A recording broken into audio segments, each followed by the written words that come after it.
the Juice Radio Talk Show. Welcome to the Juice Radio Talk Show. Welcome to the Juice Radio Talk Show. Reality TV's church reviews. Let's talk happy love and marriage lifestyle. Come and talk with us. Come and share with us. Come and laugh with us. Come on and pray with us. Regina and Clovis, special guests. You should be following your lead. Bless. Subscribe on YouTube. Listen on podcasts. We live on IG and Facebook. This episode is sponsored by TruthAndTriumph Ministries. Good day, everyone. Happy Monday and welcome to Money Monday. This is your lunchtime learning. I'm Executive Pastor Tawana Grant, and I am so excited to have you with us on today. We are continuing in a fabulous series entitled Recession Proofing Your Business. Listen, things are changing, things are happening, and we want to make sure that you are ready, that you're ready to capture all of the vision that you've set forth in this year. You're ready to track toward progress. As we always say, focus plus consistency leads to progress. So we want to encourage you today to make sure that you are tracking along with us as we go through this new series, giving you information that you can apply right now to your business, to your strategy, to your plan, so that you're able to make sure you're pivoting in the right timing. You're making revisits, right? We're doing our analysis. We're not waiting. We're not waiting for a perfect moment for things to happen. We are looking now. We're paying attention. So we want to welcome all of you on today. Thank you for joining us again. It's Money Monday.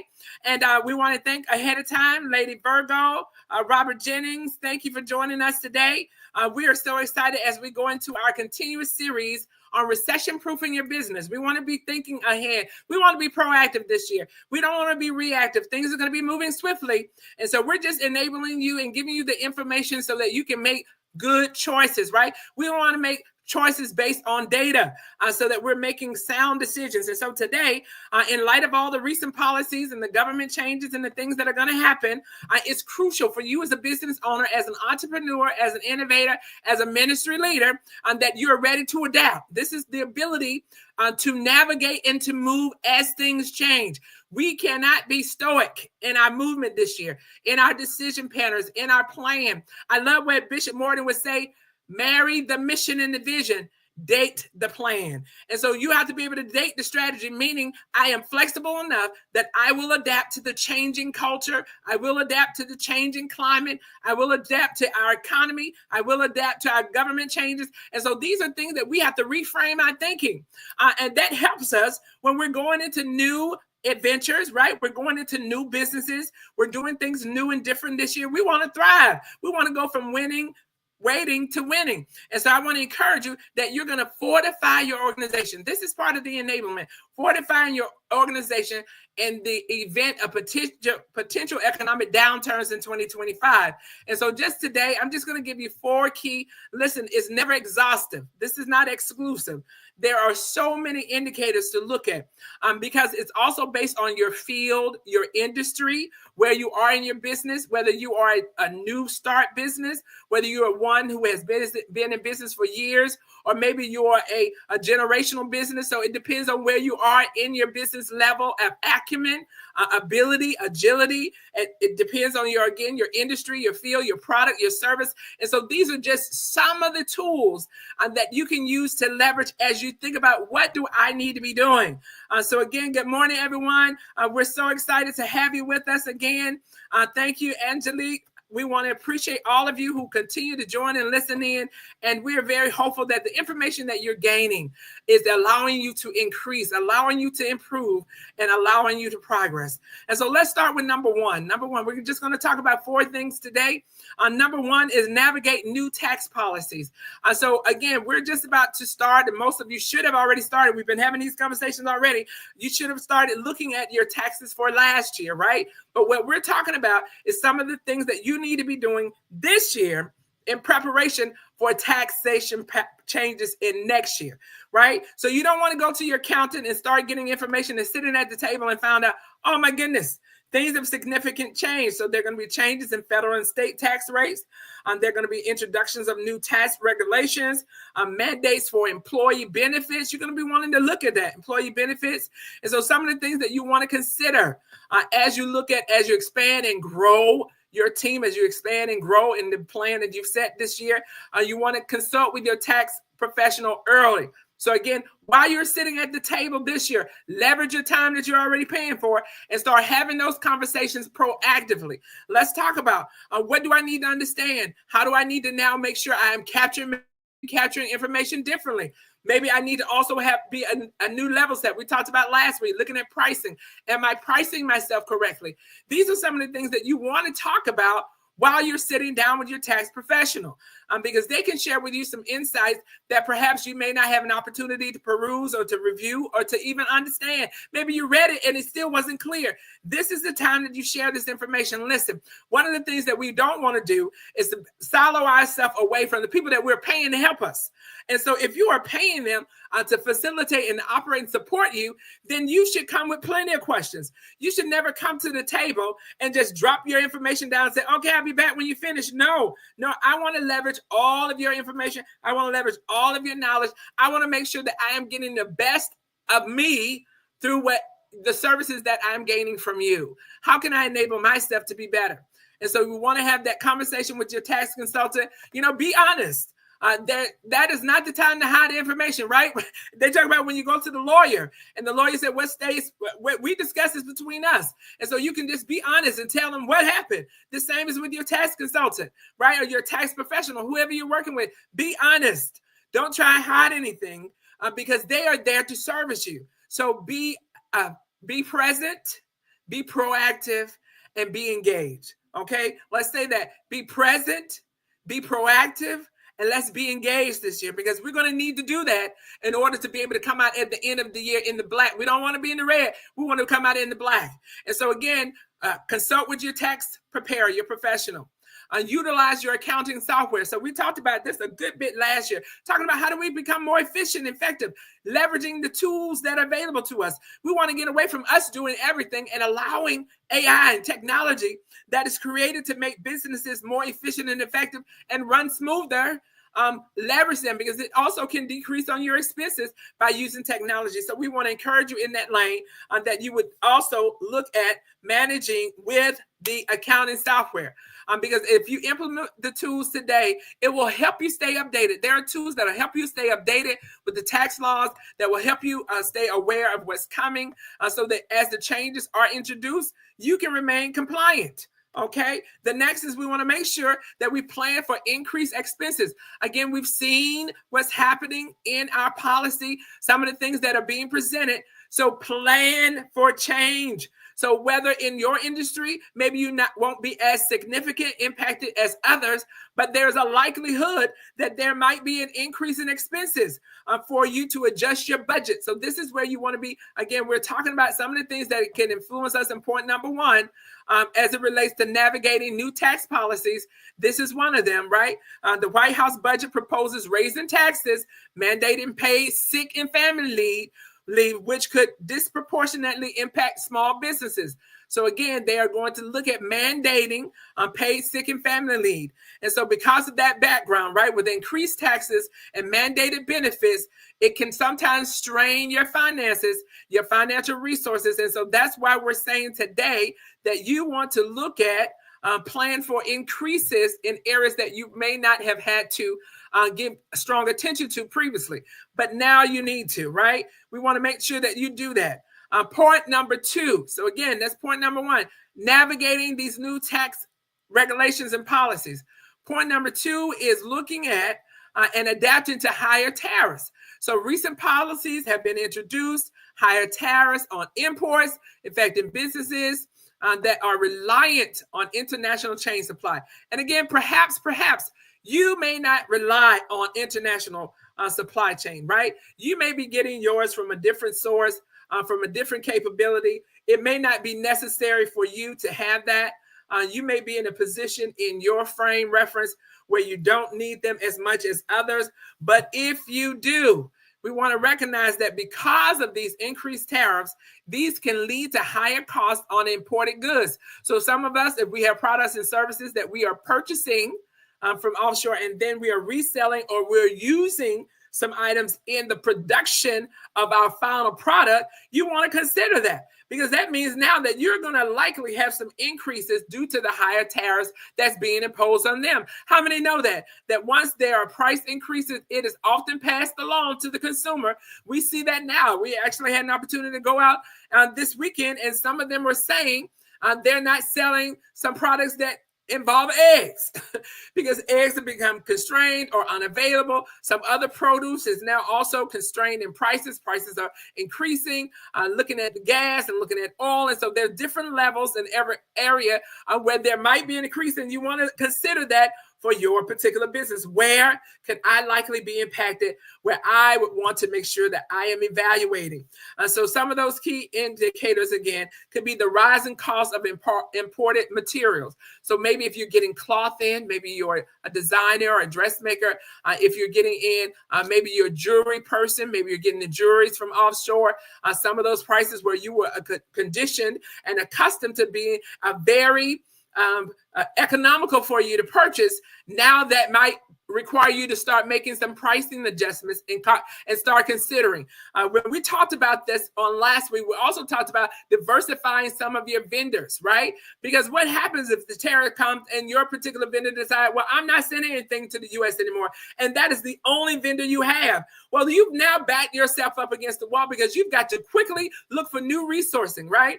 I've got to source my product from somewhere else. So now you've got to understand that I now have to make sure that I am evaluating my money, even from the potential impacts and influences of higher tariffs.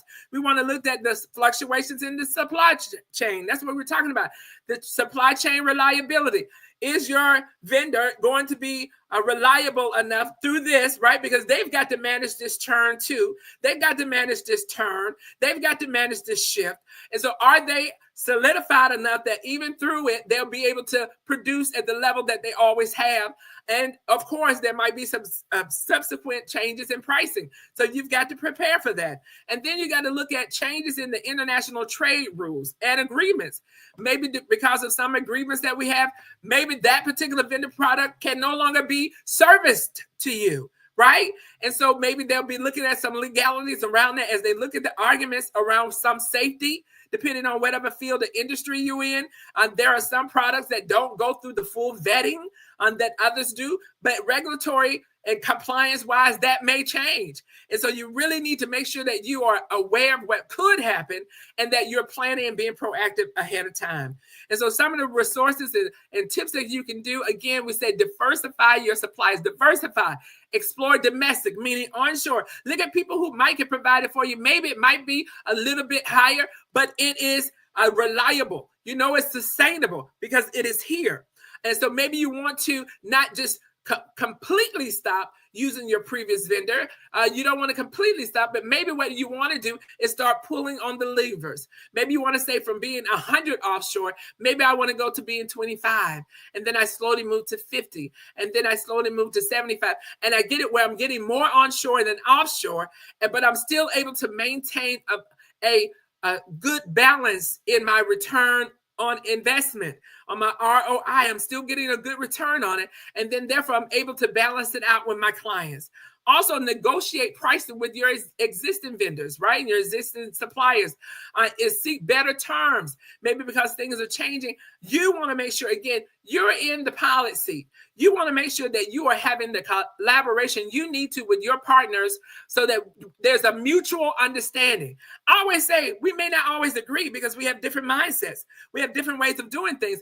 But in business, we must come to an understanding because an understanding is crucial in ensuring that we are making a substantial, significant return on investment and that you're in business to make money.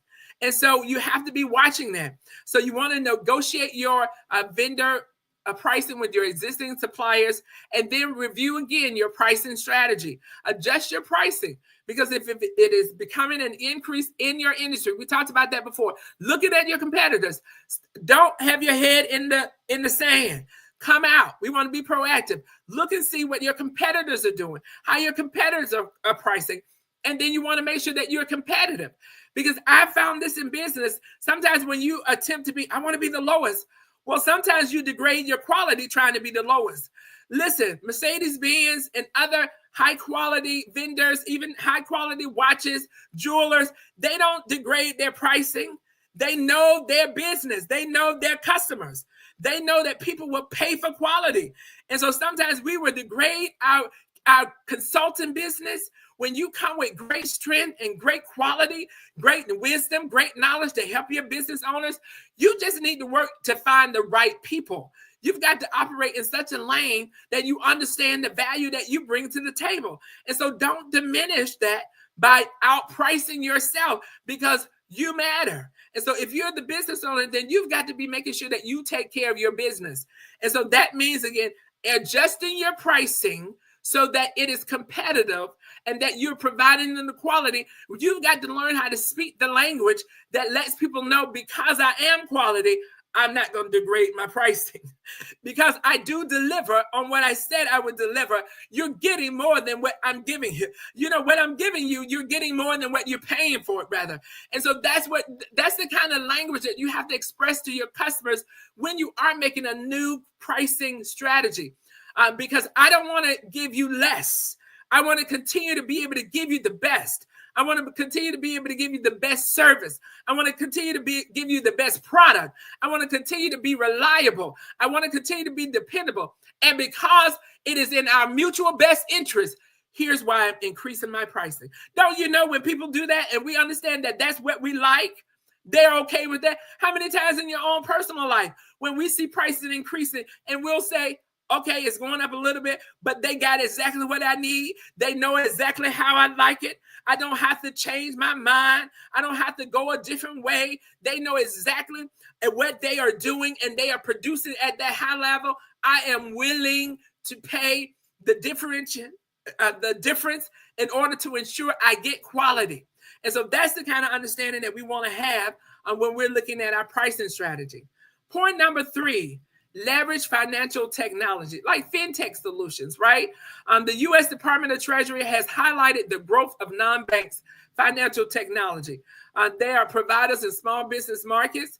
Background fintech organizations or companies offer an alternative financial options, often with more flexible terms, often more than traditional banks, which can be crucial during the economic downturn. So here in economic downturn, you want to just stay with someone, become loyal and locked into something that's not giving you the advantage. This is why we're trying to change our mindset and change our perspective and change our posture so that we're not locked in what we used to do. This is 2025. Not everything we did in 2024 will work. We're in a new process right now. We have new regulations, new government, new changes in policy, new changes in compliance, new changes often in the way we're going to operate and the way we're going to work. And that requires you as an entrepreneur, as a business owner, as an innovator, as a ministry leader, that requires you to think outside of the box, to do things differently. Don't be so stuck in tradition that you lose the advantage. We want to make sure we have the advantage. So what are you looking at? You might say, Pastor, what are we looking at? Tighter lending standards from traditional banks. So as you normally go into this kind of climate in our economy, oftentimes banks will tighten some standards, increase availability of fintech. So now we have more of them in lending platforms. You want to make sure you do your research. I always encourage you, do your research. Make sure that their values fit yours. Make sure that they are competitive in the market. Make sure that they have the service tools that you need. I went to one service provider, not a fintech, but for something totally different. But I found out I couldn't reach a human person, even when I had a problem. And I was like, okay, I have got to pivot from this organization, because when I need help, I need help. I don't have the allocation nor the time nor the energy to be spent trying to find me a person. And so you got to think about those things. What works for your organization? If you're a 24/7, if you're one that has to do urgent emergency, at the moment, just in time, you're that kind of business, you have that kind of industry where you have to be ready.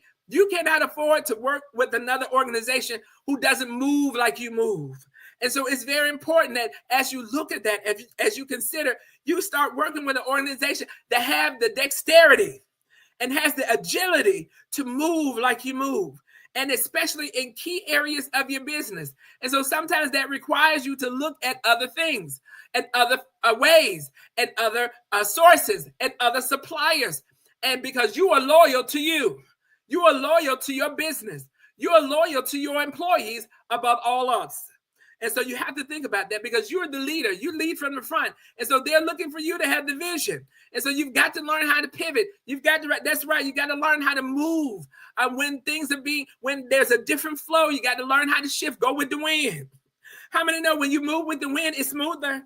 It's easier. Go with the wind. And so when things are going in a different direction, you've got to be really to have the eyesight, have line of sight, have the forethought, to be thinking ahead. Okay, we can only do this about 2 more months, but on the 3rd month, we got to have everything ready to pivot to our next strategy.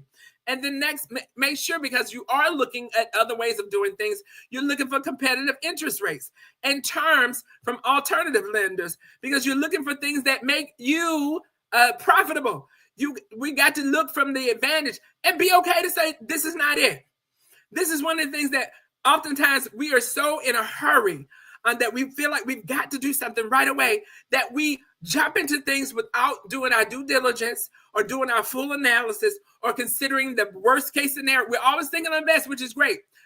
Hope for the best, plan for the best, but prepare for the worst. And so in that, that balances you out. That's why I said some decisions need to be made with your team, because you need that other voice who can see things, people that can see your blind spot. Because sometimes we can only see all the good of it, and it takes that other set of lens. It takes that other person who can say, no, that does sound good, but it's too good.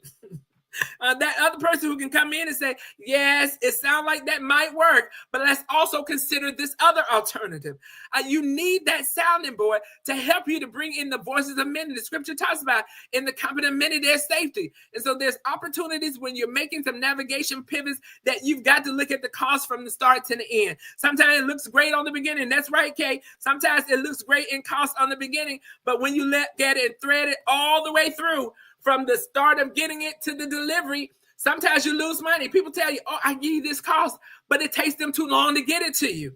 You lose your period of opportunity. Yes, I bought it at a great cost, but if it takes you 3 weeks, if it takes you 3 months to get it, I lose time.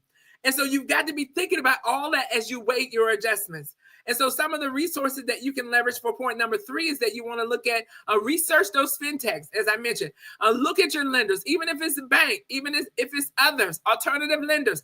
You want to peruse them. You want to do some due analysis. You want to look at reviews. How are people who already received their service? What are they saying about them? Because that matters.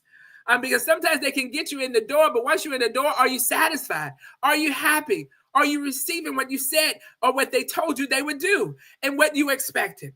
Next, compare financing options. So compare them, evaluate terms, evaluate interest rates, look at repayment schedules, and look to find the best fit for you. What fit for one company may not fit for you. So you've got to be looking what fits for me, what works for my organization, what works for my culture. And then lastly, prepare all your necessary documentation. This is the other thing. Make sure that we're maintaining accurate financial records. Make sure we're streamlining all of that processes, because again, we may have to move very quickly.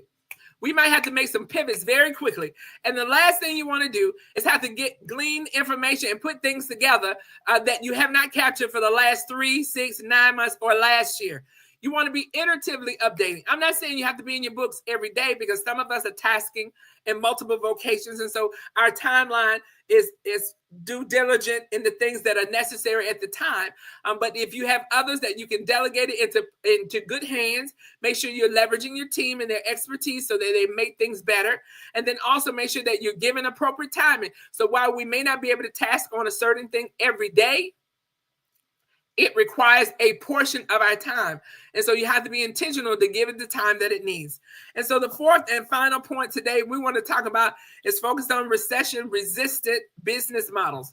So really you want to look at recession-resistant business models. How can we make sure that we are ready based on our particular industries? So certain industries such as healthcare, groceries, car maintenance tend to maintain consistent demand even during the economic downtime. How many of y'all know that? Even during the economic downtime, there's some types of businesses that still are recession proof. We still gonna need to go to the grocery store. Somebody, we might change what we're buying, but we still need to eat. We still need to go to healthcare, right? We might choose different providers. We might choose more healthy things, but they are consistent in the fact that we will need a health provider. Some things about car and maintenance, right? Some businesses are important, are necessary, irregardless of whatever field of study and regardless of the recession happening in the economic downturn. They are needed. And so these particular businesses provide essential goods and services that are more likely to withstand any type of economic fluctuations due to their necessity. And so if you're in a necessity business, this is an opportunity for you again to take a great advantage. Make sure that you're ready and level set to service, that you're doing so in the right way, and that you're preparing for your customers and clients so that they can receive the service that they need and deserve. And then lastly, we want to talk about key indicators. What are some of those indicators that you might want to look at? So one of them is a steady or increased demand for essential service. Take a look and see where there is a steady or increased demand in certain services that may influence you, that may impact you or one of your partners. And so you've got to be ready. Look where is resilience in customer spending. And look at those sectors. Where is it? Maybe you need to start offering your service or product to these specific resilient areas, recession resilient areas. Now look at them as another stream that you can pursue and that you can attract to your business. And because they are going to need a particular service. And if you have that service, you know they're still going to be buying. They're still going to be spending. And so there's still opportunity in that lane. And then look for market trends favoring essential goods and services. Look at it. Look and see if the market trend is going high or low. Look and see if the market trend is being stabilized. Because when you have an essential service, you're a consultant maybe in healthcare, you're a consultant, you're probably in goods and services that are needed and necessary. You will always have a demand. Your demand may pivot. Your demand may go in a small degree, either less or up, but there is going to be a consistent demand. And so you've got to be able to do that. Market to necessity. So where you're making your offerings, which is what I was just saying, where you're making your offerings, you want to make sure that you are offering to people who it is a necessity that they have your service. And so where in some instances, and I've seen this before, some instances we go after what they consider to be the low-hanging fruit, right? They can consider to be the low-hanging fruit. I'm going to go to people that I know. I'm going to go to people that I've worked with before. Now is the time. Now is the time where you can pursue. I love that. Pursue, overtake, and recover. Yes, Robert. This is the time where you can go to pursue and overtake. You want to market your service, your product, your skills to where you know they're going to be needing it, where you know they're going to have the opportunity to continue to be able to fund that space, irregardless of what they're doing in the economic changes, policies, procedures. This is something you know we've got to continue with. This is how we can be proactive. I want to encourage you today. Based on our conversation, what we shared. Again, it is not exhaustive, but it's an opportunity to give you thought, give you resilience, give you a new perception on some of the things that you can start now to include in your business. And so one of them is to proactively address these areas. As a business owner, you can enhance your resilience against the economic uncertainties. So there's some uncertainties that is going to happen. There is a likelihood that things will change, a likelihood. But what we want to do is position ourselves for sustainability and for success in 2025 and beyond. I want you to think ahead, not just this year, but what we're doing this year is getting us ready for what's yet to come. So thank you for joining us today on Money Monday. It is your lunchtime learning. I'm Executive Pastor Tawana Grant, and it has been my pleasure to serve. Peace and blessings to you on today. Join us again on next Monday at 12 noon.